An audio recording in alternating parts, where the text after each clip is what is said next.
अस्सलाम वालेकुम जी। Government of Pakistan ministry of defence में FGEI में सीट्स आ गई हैं टीचिंग की। Federal government educational institutions cantonment and garrison directorate Rawalpindi cantonment, इसमें सीटें आई हैं। परमानेंट बेसिस पे हैं। आप देख सकते हैं टीचिंग की जो जॉब्स हैं वो मिनिस्ट्री ऑफ डिफेंस में परमानेंट बेसिस पे अनाउंस हो चुकी हैं। इसमें हम सबसे पहले देख लेते हैं लाइब्रेरियन है। यहाँ पे ये पहली जो सीरियल है आप इसको देखें पहले, नेम ऑफ पोस्ट या बेसिक पे स्केल, ये पहली लाइब्रेरियन है मेल BPS 15 की, इनके 15वें स्केल की ये सीट्स हैं। और आगे देखें इनका जो प्रोफेशनल क्वालिफ़िकेशन जो है या मिनिमम एकेडमिक इनको कितना चाहिए, ये ग्रेजुएट होना चाहिए और इक्विवेलेंट एकेडमिक क्वालिफ़िकेशन यानी कि आपका BA BSc हो और साथ उसके 1 years diploma in library science ये हो। और उसके बाद एलिमेंट्री स्कूल टीचर की मेल की 14 स्केल की सीट्स हैं और उसके बाद एलिमेंट्री स्कूल टीचर फ़ीमेल की 14 स्केल की सीट्स हैं। इसमें देख लेते हैं टोटल 121 सीट्स मेल की हैं एलिमेंट्री स्कूल टीचर की EST की, और फीमेल की हैं 71।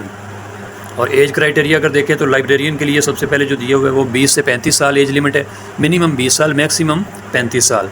और उसके बाद जो है बाकी सारा जो है teaching staff elementary school teacher male female और library assistant male, assistant librarian male, assistant librarian female और बैंड मास्टर मेल और सीविंग मिस्ट्रेस फ़ीमेल। इनका जो एज क्राइटेरिया है वो सबका है 18 से 30 साल तक। और टोटल इनकी जो मिला के सीट्स हैं वो 207 बनती हैं। और ये कोटा सिस्टम भी दिया हुआ है कि पंजाब में 50% कोटे की इतनी सीट्स हैं, सिंध रूरल की इतनी है, सिंध अर्बन की इतनी है, KPK बलूचिस्तान एक्स फाटा GB AJ के इनकी कितनी सीट्स हैं, ये सारा कोटा दिया हुआ है। उसके बाद हम आ जाते हैं नॉन टीचिंग स्टाफ में। नॉन टीचिंग स्टाफ में इसकी सीट्स असिस्टेंट BPS 15 की, इसके लिए ग्रेजुएशन और इक्विवेलेंट एकेडमिक क्वालिफिकेशन। और आगे कहता है कि selected candidates must complete 6 weeks basic IT training course including MS office from NITB during probation period, यानी कि जब भर्ती हो जाएंगे तो उसके फौरी बाद 6 महीने का IT का कोर्स करना पड़ेगा ये असिस्टेंट को। BPS 15 का जो है ऊपर जो था वो लाइब्रेरियन था BPS 15 का। और इसकी जो सीट्स हैं टोटल वो 2 हैं और 18 से 33 साल इनकी एज लिमिट है। और उसके बाद अगर हम देखें तो स्टेनोटाइपिस्ट और अकाउंटेंट और अपर डिवीज़न क्लर्क यानी कि UDC और लोअर डिवीज़न क्लर्क यानी कि LDC, UDC 13 स्केल का यानी कि 13वें का और LDC जो है वो 11वें स्केल का और लेबॉर्ट्री असिस्टेंट 7वें स्केल का। इनका जो एज क्राइटेरिया है वो 18 से 30 साल तक है। आगे आ जाती क्लास 4 की जो सीट्स हैं ऑन लोकल बेसिस यानी कि लोकल जो डोमिसाइल होगा वो वाले। ड्राइवर इसमें 4थे स्केल का और डिस्पैच राइटर जो है वो भी 4थे स्केल का, और ये दोनों मेल की सीटें हैं। इसमें नौशहरा की एक सीट है, रावलपिंडी की एक सीट है। 18 से 35 साल तक इनकी एज लिमिट है। और इसमें candidate must possess domicile of advertise district यानी कि ये लोकल बेसिस पे सिर्फ ये जो क्लास 4 वाली जो सीट्स हैं ये लोकल बेसिस पे लोकल नौशहरा और रावलपिंडी वाले डोमिसाइल जो वो अप्लाई कर सकते हैं। और बाकी जो है उनमें आप ये याद रखिएगा, कोई आपको मिसअंडरस्टैंडिंग नहीं होनी चाहिए कि ऑल ओवर पाकिस्तान तमाम लोग अप्लाई कर सकते हैं, क्योंकि ऊपर जो कोटा सिस्टम मैंने आपको दिखाया है यहाँ पे आप देख सकते हैं ये वाला कोटा सिस्टम दिया हुआ है। इसमें सारे लोग अब ओपन मेरिट की इतनी सीटें हैं, सिंध रूरल अर्बन और सारी जो है वो कितनी सीट्स हैं ये सारे लोग अप्लाई कर सकते हैं। ऑल ओवर पाकिस्तान से आपका जहाँ का भी डोमिसाइल हो आप अप्लाई कर सकते हैं। लेकिन क्लास 4 वाली जो है सिर्फ ये 2 ड्राइवर और डिस्पैच राइटर की ये लोकल बेसिस पे। आगे है मिनिस्ट्री ऑफ डिफेंस, ये देखें ये वाली जो चीज़ है sir Syed school and college of special education Rawalpindi cantt. इसमें LDC लोअर डिवीजन क्लर्क, इसकी मैट्रिक क्वालिफिकेशन चाहिए, टाइपिंग स्पीड जो 30 वर्ड पर मिनट हो।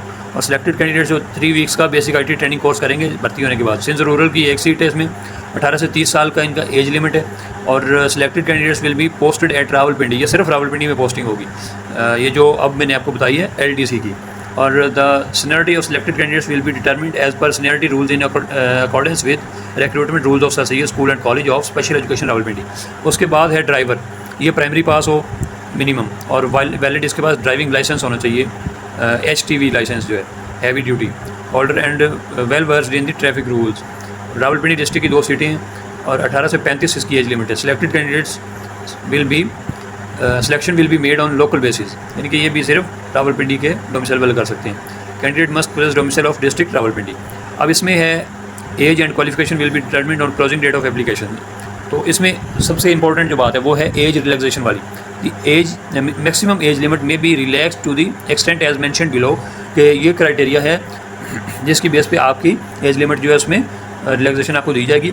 3 साल है by 3 years in case of candidate belonging to scheduled caste, यानी कि ये Buddhist community, recognise tribes of the tribal areas, और ये जो लोग हैं आज़ाद कश्मीर, गिलगित बल्तिस्तान, सिंध, रूरल एंड बलोचिस्तान, इनकी जो शेड्यूल्ड कास्ट है उनको 3 साल तक अपर एज लिमिट में रिलैक्सेशन दी जाएगी। और 15 ईयर्स है if candidate is released or retired officers personnel of the armed forces of Pakistan or the number of years actually served in the armed forces of Pakistan। ये जो armed forces से retired लोग हैं उनके लिए 15 years है, और by 10 years in case of government servants who have completed 2 years continuous government service on the closing date of receipt of application। यानी कि जब एप्लीकेशन दे रहे हैं तो उस वक्त तक 2 साल का जो मुसलसल आपकी सर्विस जो गवर्नमेंट की होनी चाहिए मिनिमम, आगे उनको 10 साल की एज लिमिट में रिलैक्सेशन दी जाएगी। By 10 years in case of person with disability, यानी कि जो पर्सन विद डिसेबिलिटी हैं, PWD हैं, उनको 10 साल की एज रिलैक्सेशन है अपर एज लिमिट में।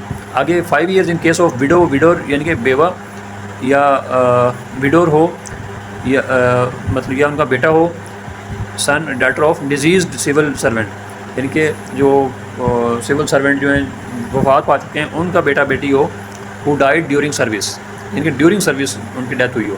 Departmental office order notification of death must be provided at the time of interview, यानी कि उनको डेथ सर्टिफिकेट जो है ऑफिस ऑर्डर नंबर जो डिपार्टमेंटल वो ज़रूर मुहैया करना पड़ेगा। प्लेस ऑफ पोस्टिंग, ये बहुत इंपॉर्टेंट चीज़ है।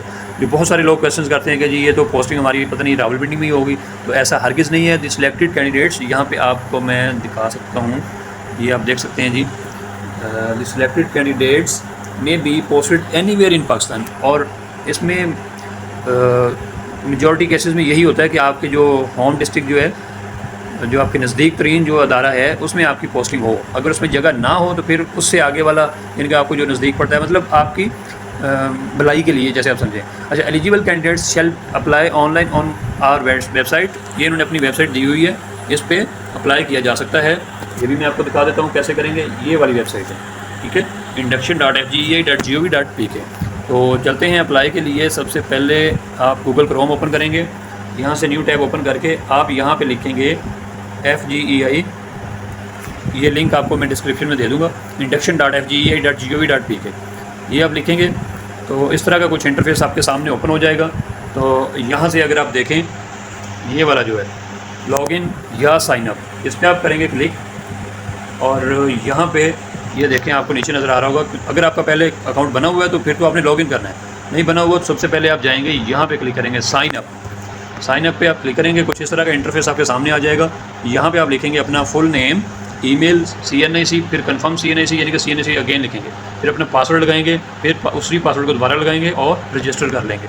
रजिस्टर करने के बाद आपके पास जो इंटरफेस आएगा उस पर आपने लॉगिन करना है। जब आप रजिस्टर हो चुके होंगे तो इस तरह का कुछ इंटरफेस जो आपके सामने आएगा, ऊपर आपने CNIC लिखना है अपना, और नीचे आपने अपना पासवर्ड देना है जो आपने साइनअप करते हुए लगाया था। लॉगिन करने के बाद कुछ इस तरह का इंटरफेस आपके सामने आ जाएगा। तो यहाँ से आप इसको अपना जो प्रोफाइल है उसको आप कंप्लीट कर सकते हैं। वीडियो लंबी हो रही है इसलिए अप्लाई करने का तरीका जो है मैं नेक्स्ट वीडियो में डाल दूँगा, तो आप वहाँ से पूरा प्रोसीजर जो है उसको फॉलो कर सकते हैं। तो अगर वीडियो के अलावा भी अगर आप देखें, इसको अपना प्रोफाइल वगैरह बनाएं, कोई आपको मसला आ रहा हो तो आप हमारे साथ कमेंट बॉक्स में रब्ता कर सकते हैं। जहाँ से भी आपको कोई टेंशन आ रही हो तो आप हमारे साथ रब्ता कर सकते हैं। सिंपली आप यहाँ पे क्लिक करेंगे कंप्लीट एप्लीकेशन पे, तो आपके पास जो है नेक्स्ट जो है ओपन हो जाएगा, जो भी इंटरफेस होगा तो आप उसमें अप्लाई कर सकते हैं। तो वीडियो अच्छी लगी तो वीडियो को लाइक करें, चैनल को सब्सक्राइब करें, बेल आइकन को जरूर दबाएं ताकि हमारी हर नई आने वाली इन्फॉर्मेटिव वीडियो आप तक पहुँच सके। अल्लाह हाफिज़।